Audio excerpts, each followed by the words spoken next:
Celsius Alex Mashinsky was an ex-IDF Israeli Ukrainian immigrant into New York.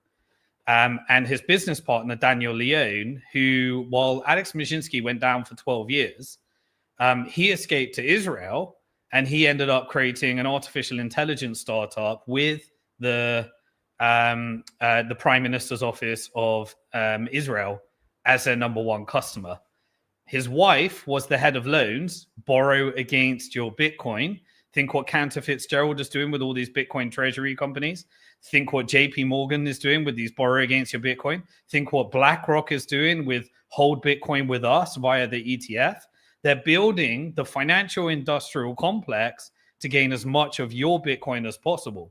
And then what are they doing? They're taking companies like Michael Saylor. When it goes into the S&P 500, it will take your pension and your endowment, and it will passively buy shares in Strategy. And it's getting the debt, corporate bonds, in order to lend it so it becomes an asset for the financial industrial complex. It's taking these Bitcoin mining companies public. And then with every company that goes live and does it in Texas rather than China, you know, you had the China ban, and then you had a bunch of hash power that went from China over to America, set up in Texas. And then you have these companies going public. Trump does a deregulation.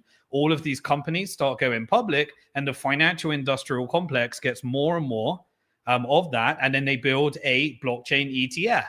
So now they invest in all these different Bitcoin mining companies. And this is the attack vector that I'm trying to warn you against. Now, fortunately, proof of work, self-custody, has the ability to protect yourself, as we covered earlier. But everyone else is going to be falling for it because they're all like, hey, JP Morgan's allowing me to borrow against my Bitcoin as long as I give it to BlackRock. And if BlackRock owns it, I get tax efficiency and I get an easy life. And then it will give me, and I can mine some fiat currency for the proof of weapons network that will be laundered around the world to create genocide. And I get to borrow against it, and I get some fiat currency. So that I don't need to sell my Bitcoin. You see how they do this elaborate scheme to incentivize it to prop up the proof of weapons network.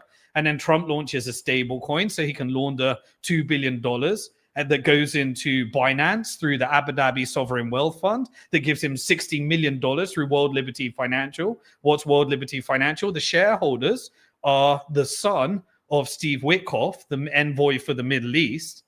And Eric Trump and Donald Trump Jr., who get $60 million via their stablecoin, so that they can extract through this network of the alternative to Bitcoin stablecoin, while Tether, Ripple Labs, and Coinbase are building the new White House building. And then that money goes into the Middle East. That $2 billion goes into Binance. Guess what? CZ gets a pardon today. And he only gets a 4-month sentence. Why does he get a 4-month sentence? Because he gave up his position and gave the US government control over 260 million accounts so that they can start confiscating Bitcoin in centralized companies from anybody that was protecting themselves by holding it in exchange rather than self-custody.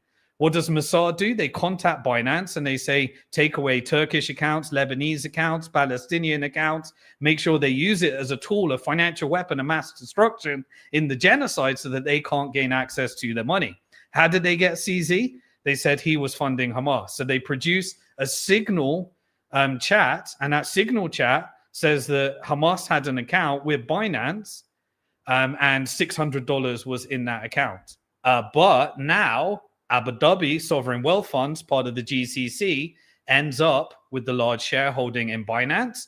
They create a tax-neutral jurisdiction. America creates stablecoins, and you create a funnel for potentially taking that money over to the Middle East, because Trump is investing in building Trump Towers, which is why we want peace in the Middle East right now, because the GCC and the financial industrial complex are looking to profit from regional stability and dump Zionism, because Zionism is now a toxic asset. When you combine the Bitcoin, the macro, and the geopolitics, you follow the money, and then now everything that is happening right now makes sense.